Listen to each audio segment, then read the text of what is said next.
Ысык Көл облусунун Ак Суу районуна караштуу Зындан айылынын кымбаттуу тургуну асылыбыз апабыз Жайылканова Чынаргүл Турсуновнаны 22 январь өздүк майрамы менен куттуктайбыз.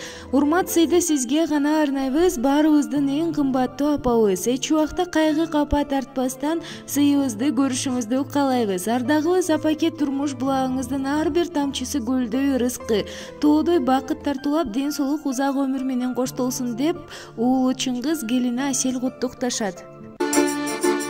Айылды